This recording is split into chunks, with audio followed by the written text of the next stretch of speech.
you hardcore boxing fans out there, how are you doing? It's Russie from Porkys Corner.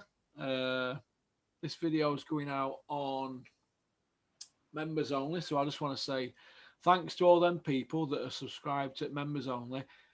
Some people have sent in emails in saying it's a bit of a problem trying to join it. So all it is basically is under the video, you'll see a thumbs up and a thumbs down. When you want to click one of them at end of video, underneath it, there's a button that says join. If you're having a problem doing that on your phone, there'll be blue writing on your phone, but on your computer, it's a white box. If you're still having a problem, go into the bit that says community on the thing and you'll be able to join that way. All right. So I hope you're well. Today I'm joined by Chris from, St. Helens, aren't you, Chris? Yeah, mate. I'm in St. Helens, yeah. St. Helens.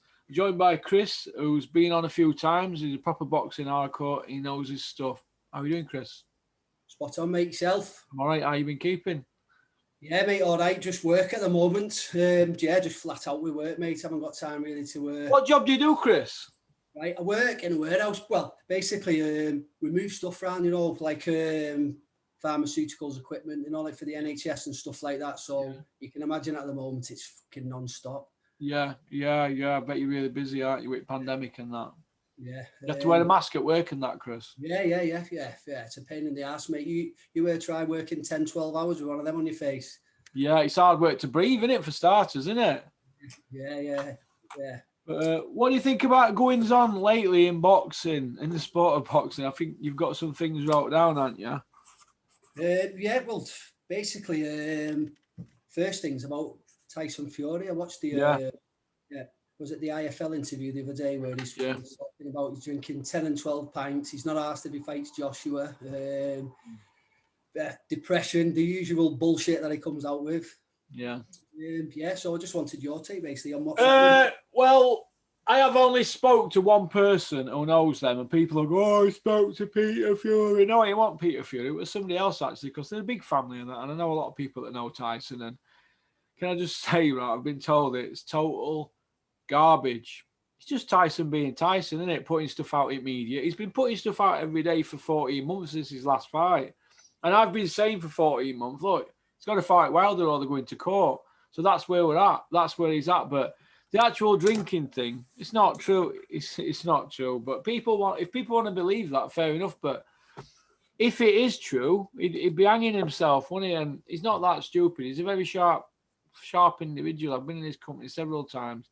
Very, very sharp. And it's not true. But he can, if he wants to say that, they've got to say stuff to get the sense in media, haven't they? I mean, we've gone round in circles and they've exhausted every avenue of storylines and scripts that I think they've got what I call, sometimes I get up and I do a script, I think, what can I put? They've got writer's block and he's got PR block. Whatever he's got, it's not true. But this is how I look at it, and I've said this many times. Once you tell a lie, anything that you say to me after that, once anybody tells me a lie, you say after that, it's no good to me. So whatever he says, I take as a pinch of salt. I'm a bit like Eddie Early. They go, yeah, okay. Joshua's the same, but it's got everybody talking about Tyson Fury. He's even not training and he's drinking loads of beer and not eating, and look, total hogwash. Yeah, totally agree, mate.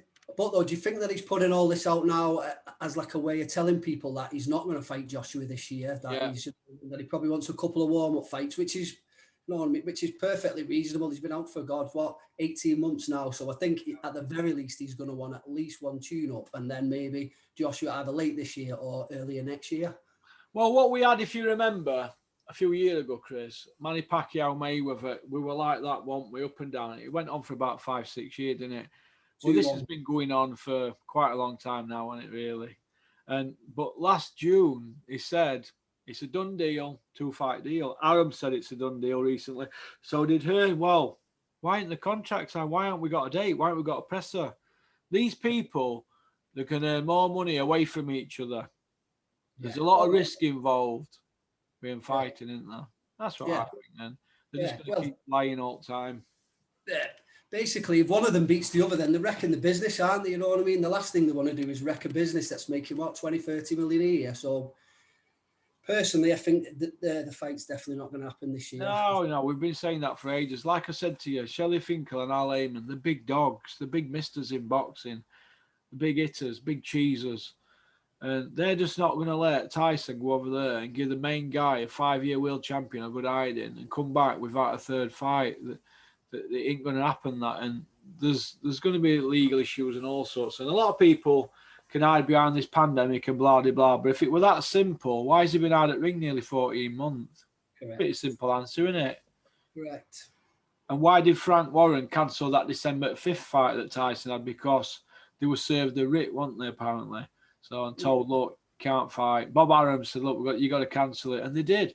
So there's problems, but I've been saying it for a year now, or just over a year, and everybody said I was hating on Tyson. Look, I want Tyson to win. I want him to get that belt and then fight Joshua. Beat Wilde at third time. Finish that business up, agreement you had, then go fight Joshua. Then it's a bit clearer then. There's no step aside money and things like that, Chris. You see where I'm coming from? Yeah. That's what I think would be the best thing, but we're going to see how. Yeah. Well, there's a rumour, though, that Fury's going to fight in June. I think that that Isaac Lowe, I think he let slip that he was going to fight on a Fury undercard in June on one of the other channels. So, well, if Isaac Lowe said that, it must be gospel. Did he text it or did he say it? I've got no idea. It's only second-hand information that I'm thinking, but you know what I mean. Yeah. Because if he tweeted it, we won't be able to read it, would we? Yeah. So you're all right then, mate? Yeah. Yeah. Next one about Billy Joe Saunders and Canelo. Not signed. Not yet. Not signed. Not signed. A lot of talking going on, but no fighting, is there? No. Yeah, and then I've seen an interview with Billy Joe saying that he's out of shape and all that. I think Mark Tibbs did an interview as well, didn't he? About the fight, that he's out of shape, and yeah, I think he's a bit pissed off with Eddie Hearn as well, because Eddie Hearn's stuck up Canelo's arse, and you know what I mean. And the last thing you want, you're a promoter promoting the other fella. My argument with that, Chris, is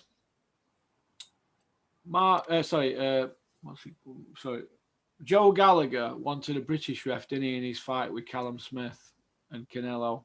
They didn't get it, did they? Now Eddie's saying they're going to get one for Billy Joe and Canelo fight. So well done for MTK for going out to bat for Billy.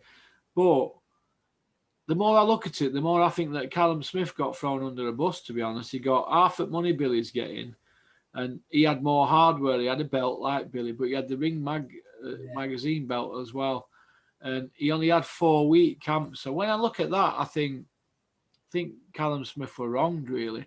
And I think that now that that's happened and Eddie were involved in that, it's put Joe Gallagher in a right awkward position. That's my opinion. Yeah. And it looks like Beefy might have left him. And if Beefy's gone, you can more or less bet that the other kid is going to go, the bigger brother or younger brother, isn't he? Yeah. So I feel that Eddie has basically put Joe Gallagher on the outside. Does that sound right? Yeah. Well, it probably looks like that. All of Joe Gallagher's fighters are probably going to go over the other side of the road, though, aren't they? You know what I mean? Yeah. Because basically what's going on, if Joe Gallagher's boxers are getting froze out, they're not going to stay with Eddie Hearn, are they? Well, no. Not in my opinion, they won't. No, they're not. That's exactly right, mate. That's exactly right. Looks like, there's going to be an exodus. All right, another thing on the Billy Joe Saunders fight, I believe there's no rematch clause, is there? No. So talk me through that then. Now, usually Eddie Hearn's got a rematch clause nailed on, hasn't he? Yeah, but if whoever wins anyway, he's still promoting the winner in it anyway. So he's in a win-win. Yeah, but though is the reason that he's not got a rematch clause in is so he can negotiate for more money, because usually with them rematch clauses, it's like a set amount in it in the rematch. So say he wins, then Saunders then can basically name his price. Whereas if they had a contract nailed down, then it's there in black and white what they get. So if Saunders does win, then I'm sure Eddie Hearn will go into bat for him and get him a shitload of money. Yeah, so how I look at it is this. They'll do, Billy, if it's a close-ish fight, they'll scream blue murder and try and get a rematch that way and be controversial on the night. Something might happen because Billy's going to want 2 bites at Chelly. So I get ready for some fireworks. Yeah. Because if he's getting paid, they're saying 8 million, aren't they? it'd be nice to get that twice, wouldn't it, for Billy? And it'd be nice for Mark to get 2 lumps of money out of the job as well, wouldn't it? So, and I don't hope that happens, but I told Mark Tibbs on telephone, I said, look, I don't think that Billy's going to win, but I wish you all the best. But that's my opinion. He respects that. But I think he's got a very, very slim chance, probably a 1 in 10 chance of winning. Yeah, right, yeah. And I'm just saying it, and we aren't trying to be too disrespectful. Billy weren't stopping anybody at middleweight, were he? No. Top level. He's not stopping people at 168 pounds. He's not icing people. Now, Canelo's been hit by Golovkin at 160, and he's been hit by Kovalev at 175. They couldn't budge him. So Billy's not going to budge him, is it, at 168? No. If he's fighting away from home, Billy's got one of those styles where he's probably going to box on outside, keep coming in, 3s and 4s, get out of the way. That style, and the Americans don't like that. They like somebody who comes forward and presses. Yeah. And is he going to get a decision out there anyway? I don't think so. So I think he's stacked against him. So I think best Billy can hope for is probably to lose fight by 2 rounds and then scream blow murder, and hope that everybody gets behind him on social media. But he's been such a pain in the arse to people and done that many not very nice things. I think that you might see Billy served up, and I think karma might play a big part in this fight. Yeah. I see Billy Joe Saunders losing on points. That's what I see. I see him losing on points. But if not, I see him being pulled out by his trainer, and we might show some compassion. That's what I think. Or he might sit in corner, and there might be an injury. I don't know, but I don't see him winning because he's just been in with Martin Murray. That's not the right preparation to fight somebody like Canelo, is it? Martin Murray, after being out all that time. And I think that Billy's his own worst enemy at times. If he were at 160 and this fight were after the Mew fight, I give Billy a 4 in 10 chance of winning. Oh, yeah. This is at 168. And Lemieux fight were 2017 when they said Billy were at his peak. We're 2021 now. And what has he done since then? He's had 3 fights or something like that. 3. And I don't think he's active enough to take this kid on. And this kid's he's like the Marvin Hagler of his day, isn't he? Yeah. Do you know what I mean? But can we just speak about Marvin Hagler as well while I'm on? Yeah, go ahead, mate. I thought he was a fantastic fighter. I thought he got robbed against Sugar Ray Leonard his last fight. I'm gutted he's died age 66. No. And I just feel that guys like Marvin Hagler, they didn't come out with things like, I'm not fighting unless I can walk out second, or unless I'm fighting with these gloves or in this arena. They just got on with it, didn't they? And this with Fury and Joshua, you look at people like Hagler, Hearns, Leonard, Durand, and then we look at this with Fury, Joshua, Lennox, Lewis, Riddick, Bowe, Froch, Calzaghe, and what's happening here? These people in the 70s and 80s set the tone for generations of people, but fights haven't kicked on since that golden period, 71 up to probably 88, 89. What have we had since then? Nothing. We haven't really had them sort of fights from back in the day. When have we had an Ali Fraser? Never. The greatest fight of all time, the biggest fight of all time. And what a fight it was. Now, they set the benchmark with that, but you would have thought over the years they would have come close. You know what I mean? To replicating it. But in my opinion, it's all down to greedy promoters and managers who just don't want the fighters to get beat, and they just milk them for all the worth, which is wrong. At the end of the day, it's a sport. Yeah. And it's just now got to the point where it's just all about money. No one wants to lose. Everyone wants to be the champ. It's just literally, it's just turned into a shit show, an absolute shit show where no one fights anyone. Now look at the UFC now. The UFC's flying because all their top fighters fight each other on a regular basis, and all the fans are always going to get value for money. Now the last show the UFC put on, I think they had the 1 and 2 bantamweights in the world. They fought each other. They had a middleweight champion fight a light heavyweight champion in like a super fight, and then the two top women in the world fight each other all on the same card. When has boxing ever done that? It just doesn't happen. I mean, this is how I look at it, right? This is how I look at it. We all blame promoters. They're always bad guys when things are not going good. But these TV people? Yeah. Like Ed Robinson at Sky. These people, signing off on this garbage that they're serving up. And the people at BT and ESPN and DAZN and Showtime and that, these people agree with these promoters. Yeah, that's a good fight. Yeah, and it gets signed off now. Are these people going to come out and be accountable? Is Ed Robinson at Sky going to come out and say, well, look, yeah, I agreed with this fight, and or Bean or any of them? They're not going to do. And these people are like background people. So Eddie Hearn basically takes all the brunt. But when we're told by people at Sky that they'd knocked certain fights back that Eddie proposed to them, everybody comes out with something like, "Oh, Sky are brilliant. They've told Eddie Hearn where to go and that." But yeah, but that might be once in a blue moon. But what about the other 9 fights or 8 fights out of 10 that slip through the net, the headliners? Do you know what I mean? Kind of thing. And it leaves a bad taste in my mouth. And I'd like to see these people come out and do an interview and explain why they signed off on these fights at Sky. Because I've been told it's Ed Robinson who signs off on them. If it isn't Ed Robinson, who is it? Who are these people? The faceless people. But I've been told it is. Ed Robinson and Bean need to come out and say, look, we thought this were a good fight and it turned out a bad fight, but that's just boxing, isn't it? Is that just the answer we have to adhere to? I don't agree with that. I think that they have to come out and be transparent.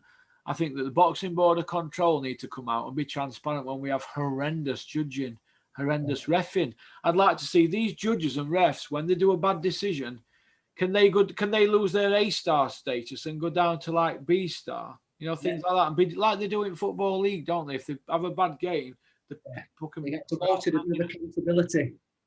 Yeah, and all it is we're not saying people are bent, but a lot of it's concentration levels. But actual signing of the fights, like I actually know what goes on when fights get made. You sit in an office or around a table, and everybody has an opinion, and then it's put to TV, and they say yay or nay. That's it.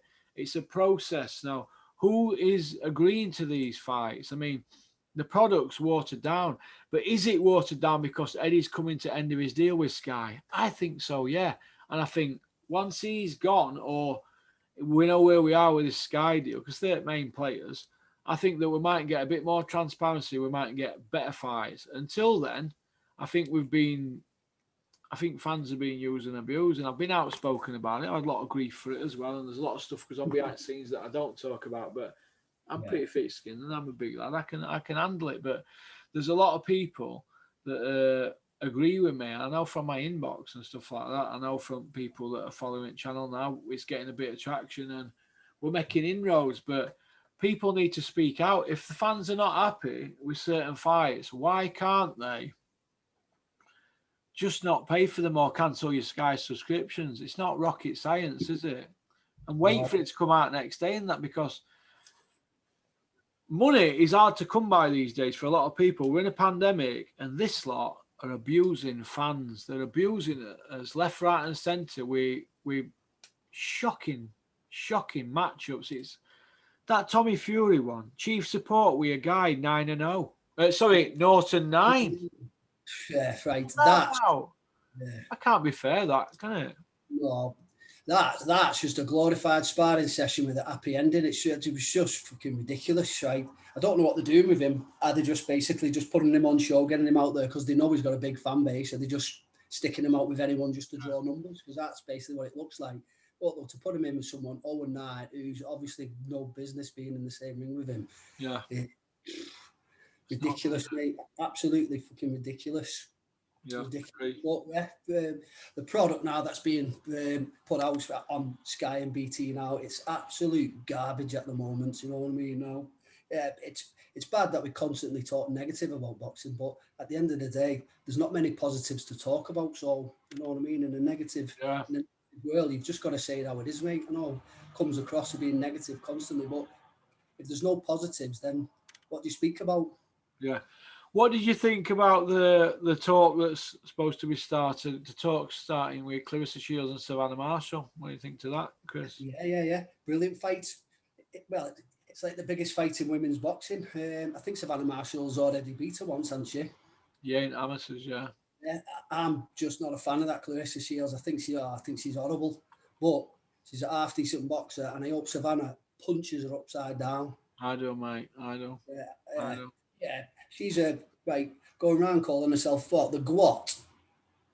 Yeah, the greatest What? woman of all time. Greatest woman of all time. Yeah, Listen, she's half decent, but personally, I don't like her. I don't really rate her as well. Yeah, and like I say, I hope I think Savannah Marshall will punch her all over the ring as well.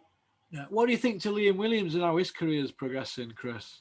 Yeah, right. I think under Dominic Ingle, I think he's got a lot better, mate. I think he's come on bounds. I don't know what Dominic Ingle's been doing, but I rate Dominic Ingle as a trainer, though. I know you personally don't like him, whatever, but I do, though. I ain't got a problem with him. I don't think I'm too happy with the fact that he's had 3 of his fighters fail dope tests, and the board don't seem to be doing anything about this. What happens if somebody dies on a show and his fighter fails a dope test? Are we all going to say, well, we did tell you, but you didn't act, you didn't discipline him, or you weren't doing checks, or blah, blah, blah? I have a problem with that, because if his fighters fail a 4th test on his watch, will nothing happen with a 4th? Will nothing happen with a 5th?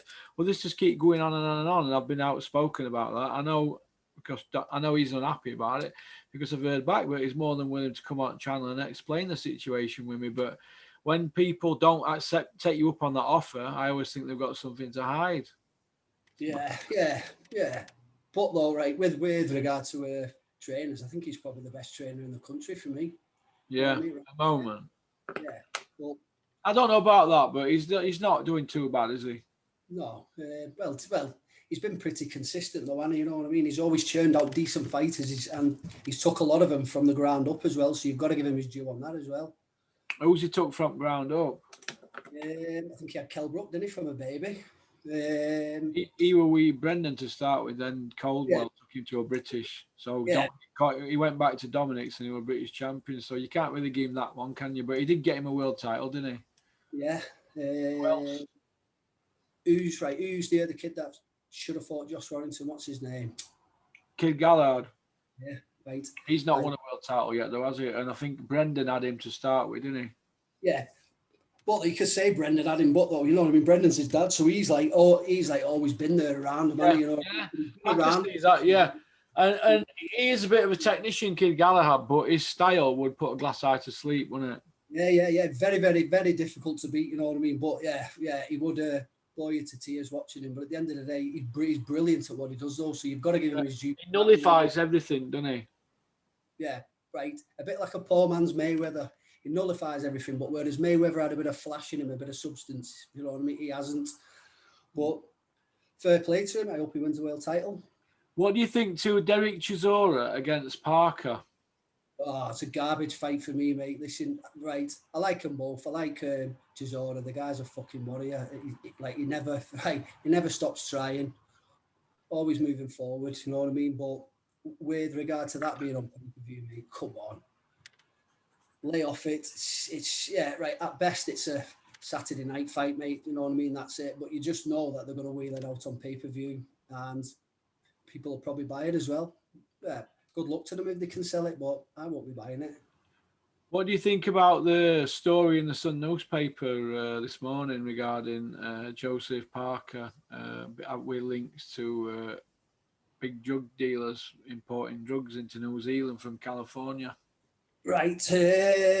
I didn't even know that was in the Sun, but though, to be honest, Porky, I'm a Scouser. We don't read the Sun, mate. Oh, don't you? All right. Oh, yeah. Well, I don't read the Sun. It just it was a story in the Sun that flipped up on my phone. I don't buy the actual newspaper. But yeah, I know you don't. Yeah, nobody reads that paper of your way, do they? No. So, all right then. Do you think that it's worth the pay-per-view fight, Parker and Chisora? No, mate, definitely not. Like I say, at best, it's an half decent Saturday night fight on a standard show. But anything other than that, mate, no. But like I say, I'm sure they'll promote the bollocks out of it and wheel it out as a pay-per-view fight. What do you see happening with Tony Bellew? Do you think he's going to come back? No, mate. I don't think he will. No, right. I think he's too clever now. He's well and truly got his feet under the table at Matchroom. He's got his own fighters now. He's a manager as well, and so yeah, he's got no reason to. He'd be foolish to if he did. You know what I mean? In my opinion, anyway. I think he's got enough money now. He doesn't need it. What do you think about Callum Johnson going with Frank Warren? Brilliant move that for Callum Johnson. Yeah, he'll eventually now. Hopefully he'll start getting some fights. You know what I mean? He'll start being active, and then hopefully he'll push on. Because I think under Eddie, he just wasn't getting any fights.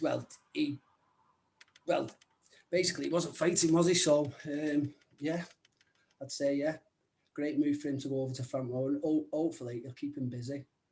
And then, who do you think's biggest arse licker in boxing at the moment, Chris? Right, probably Eddie Hearn with Canelo. Jesus, he's stuck up. Yeah, right. Painful to watch that, isn't it? It's just revolting, mate. You know what I mean? To watch him at the end of the day, he's a master promoter, isn't he? He knows exactly what to say to get people in the position he wants them. But yeah, if I was Canelo, I'd go to the doctors and ask them to remove Eddie Hearn from his arsehole. It's usually me saying stuff like that, isn't it? Oh, he's shocking, isn't he? He's shocking. And and that suit he wore, Jesus Christ. And that what? That suit that he wore for the Canelo fight. Oh, yeah. Dolce & Gabbana thing, Jesus, right? Pajamas. Yeah. Oh, what a plonker. But though, person though, I think he does all that for effect. Just, you know what I mean? Just to keep himself relevant, to keep people talking about him. Yeah. So, on that score, he's a master promoter. Well, Eddie once said to somebody who I know, he said that he liked the Don King line where Don King said, never make the fighter bigger than the promoter. Correct. And I feel that Eddie exerts himself into that many storylines that he does it about him. I mean, nobody's seen Joshua Boazzi hardly do an interview, but Eddie's doing them all the time. But that's his job to promote, isn't it? So we have to give him a pass, don't we? But sometimes it can be overkill, can't it? And it can be quite irritating, do you think? Yeah, yeah. But at the end of the day, now any interview of Eddie Hearn now, right, I've got to turn it off now because you've heard it all before, and you know what I mean? So you know what he's going to come out with. What I want to know is what I want to know is, does he put that comb over that he's got? Is it pulled over from back of his neck? Is it his back, or is it from his ear? Because it's moved about all over the place, isn't it? It makes Donald Trump look tame. Yeah, right. That bleeding comb over is coming from every single direction. Right. I just hope he doesn't get caught in a gust of wind. Jesus, he'll look awful. Do you feel that Coogan's been manipulated and has a conflict of interest when he only has MTK fighters on and matchroom fighters on, the same old 25 people all the time? Do you think that he's more or less told what to do? Yeah, right. But at the end of the day, that's his job. That's who he works for. He ain't interested in nobody else, mate. He's working for and with them. So why would you put anyone else on if you're working with them? You know what I mean? At the end of the day, his job's to promote the matchroom fighters and the MTK fighters. It's blatantly obvious. Yeah. You feel that that's has a knock-on effect for kids coming through? Because I never seem to see or hear, see on the TV screen on his channel or hear stories about Coogan going to amateur gyms or spending time with kids that are just turning pro and things like that. Because there's a lot of kids in Sheffield and Doncaster who've turned pro and been pro a year or 2 years, and they've never had so much as a sniff to get on IFL. Do you think? Yeah, they're just not interested in that, are they? You know what I mean? At the end of the day, they've just got their own agenda and they're sticking with it. They don't give a shit. It's just business to them. Yeah. It's sad to see, isn't it? Yeah. Ryan Garcia, what do you think of his last performance? Right, I was pretty impressed with Ryan Garcia. I think he's a good little boxer. Very explosive. I think against Luke Campbell. Yeah, well, he blitzed him, didn't he?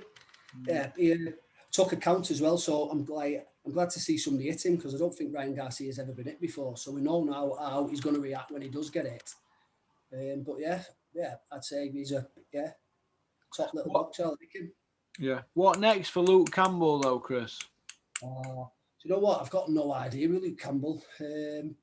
Again, good boxer. He's just been unlucky that he's fought top people. Do you know what I mean? Like Lomachenko and that. He's just been very unlucky. As I think any lesser world champions, in my opinion, he probably would have beaten. And I think if he carries on, he's still probably got a world title in him. Do you feel that Luke Campbell wins a world title? Yeah, right. I think if he's matched right with the right world champion, then yeah, no doubt, because he is a good boxer. He's, like I say, in my opinion, he's just been unlucky that he's come up against the best in the division. You know what I mean? But if he can pick off a weakish world champion, then yeah, I've got no doubt that he can become world champion. But though, right, I think he's got to move up in weight though. I don't think lightweight's any good for him. I think now light welterweight, move up there, see what's happening there. All right. Natasha Jonas, Terry Harper rematch. Does it happen? Yes or no?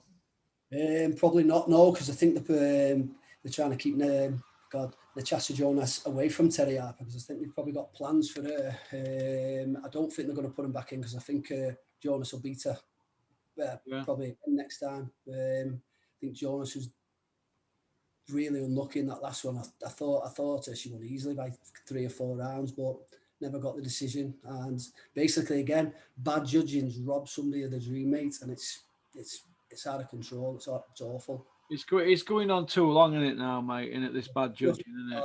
It's just getting to the point now where, you know, right, you just know that the away fighter or the fighter that's not, you know what I mean, being promoted has got basically no chance of getting a decision. We've literally turned into Germany, but right, I think we're even worse than Germany in the 90s. Whereas you've literally got no chance of coming over to England and having any sort of chance of getting a fair decision, which is absolutely awful, you know what I mean? Because no one wants to see that. We don't mind if our boxers lose. If our boxers lose, they lose, mate, you know what I mean, at the end of the day. But it's worse when our boxers lose and then they get gifted decisions, and it just makes us look terrible, mate, in my opinion. You mean like the Ritz and O'Hara Davis against that Vasquez? Yeah. Which, clear robberies, you know what I mean. But that's just one of many, you know what I mean. There's been shitloads of them recently, and it's just getting to the point where it's ridiculous, mate. You know what I mean. I mean, that goes out to all these boxers that are coming over, getting jobbed, and then sent back home. It's just right. The last one with the I think it was a super featherweight, the Spanish kid that come over and fought Kiko Martinez. Yeah, mate. Yeah, right. He clearly won, didn't he? You know what I mean? And got Zelfa Barrett. Yeah. He got jobbed. He put his heart and soul into it, right? He come out the fight looking like he'd been in a car crash and then fucking got robbed. Nah, mate, it's not right. It's not right. What do you think about Tony Yoka against Hughie Fury? Do you like that fight, Chris? Yeah, but though not for Hughie Fury though. I think that Tony Yoka's the bollocks, mate. I think he's very, very good, that Tony Yoka. Yeah, it's an hard night for Hughie, Chris. Right. Yeah, right. I'd say Tony Yoka's probably a hard night for anyone, mate. I'd like to see Tony Yoka fight Joe Joyce again. You know, like a rematch of the Olympic final. Because I think Joe Joyce got a bit hard done by there. Yeah. You know what I mean? Yeah. Well, yeah. Close fight. Now you would have thought close fight that Joyce would have got the decision, but he never. So yeah, it is what it is. But yeah, that's a rematch that I'd like to see. Joyce against Yoka, definitely. I think somewhere down the line it's probably going to happen as well. What do you think about Dylan White against Povetkin rematch? Oh, right. I think it's probably going to go the same way, mate, if I'm honest. I just think some fighters have got the other fighter's number. I know White put him down a couple of times and he was well on top, but I just think White's susceptible in that. If he gets caught with that uppercut at any time in the fight, he's going out. Yeah. So, yeah, right. Now, I do like Dylan White. I think he's a great character. And he's a decent boxer as well. I just think he's a bit susceptible around the chin. Yeah, it's. Would you put a bet on Povetkin to beat him in rematch by knockout? If it was her going to bet on it, that's who I would have bet on. Yeah. Which I hope doesn't happen. I hope White wins and gets a fight with either Joshua or Fury or one of them, because I do like Dylan White. Yeah. Yeah, but right, I just think some fighters have got the other guy's number. I just think Povetkin's got his number. Yeah. Do you feel that social media has played a big part, Chris, in boxing? Maybe losing its identity a little bit. For example, we've got these YouTubers now who think they can just turn up into sport they've got a big following, and then they say, I've got a massive following on YouTube, I'm going to go have an eye test and I'll get a boxing license. I'm now a boxer. Do you think that that's having a detrimental effect on the sport as a whole? Because we've got Tommy Fury padding his record out, fighting guys that have not had any wins. His last 2 opponents have not had a win. And he's hoping to get that Jake Paul fight down the line. Do you think that it's having an effect on the sport as a whole?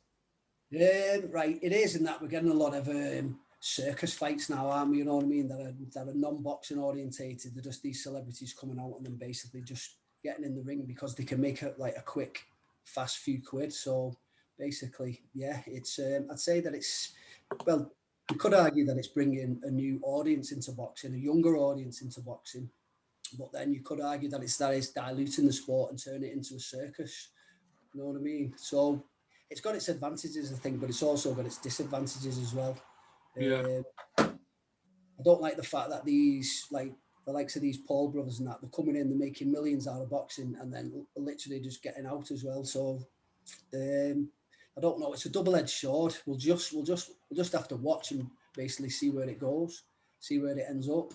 But I'm not a big fan of these circus fights. No, you know what I mean. And I probably won't watch them. But though, saying that, the youngest Paul brother, I rate him. I think he's an half-decent boxer, mate. Better than the other one, isn't he? Yeah, right. He's fighting an ex-UFC guy, Ben Askren, and I think he'll smash him to bits. All right. Okay then. Well, listen. Have you got any social media handles you want to put? Mate. No, right. I don't. Don't do it. No, mate. I'm too long in the tooth for all that, Porky. Well, you go to work, come home. You like your boxing, and you like to have your tea and get your head down, don't you, Chris? Mate, fucking pretty boring life, but hey ho, it is what it is. All right. Well, listen. I want to thank you for coming on, Chris. You've been a real addition to the channel as a contributor, and have a great weekend. What's left of it. No probs. Cheers, Porky. All the best, pal. Chris. All the best to you, mate, and thanks for subscribing and joining members. All right. Take care, Chris. Bye.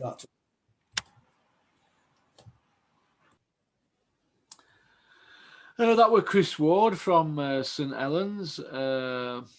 He's joint members area, along with all the rest of them. They like the videos. I think this is going to be video number 4 of the month. Might even hit the 10 mark that I want to do. I want to do at least 10 on the members and a minimum of 20 on the other side of YouTube. That's the side for the unfortunate ones. They'll have to put up with me 20 times plus.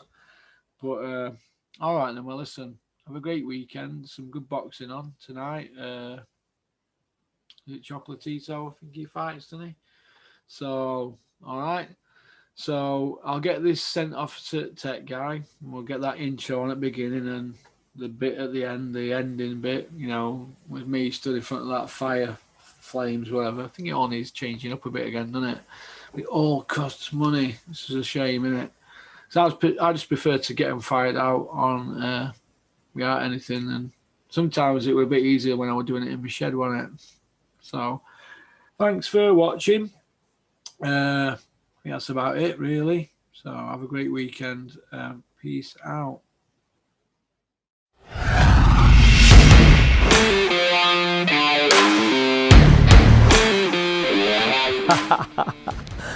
You like that one, didn't you? Right, first of all, I just want to say thank you very much for liking and subscribing. It means a lot to me because we're on this journey together, aren't we?